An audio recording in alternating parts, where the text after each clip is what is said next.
最近大家有没有看一部综艺节目叫《做家务的男人》呢？这个第3季啊，我特别喜欢看，而且我特别喜欢宋妍霏的爸爸，我觉得他超级有幽默感的。在节目当中呢，宋妍霏和他的爸爸还做了一道豆腐汤，看着就特别的清爽，所以今天我就来试着复刻一下。我们先把娃娃菜洗干净，切成小段，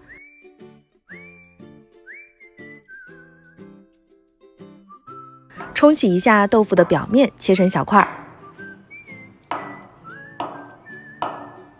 火腿肠去外壳也切一下，家里如果有火腿的就用火腿吧，切成丝儿，口感会更好的。小葱清洗干净，切成小段。锅内倒一点油，油热之后，我们就放入小葱段，炒出葱香味。随后倒入切好的娃娃菜，翻炒均匀。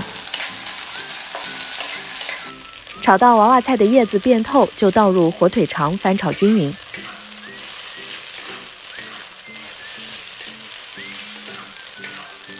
往锅内倒入1大碗的清水，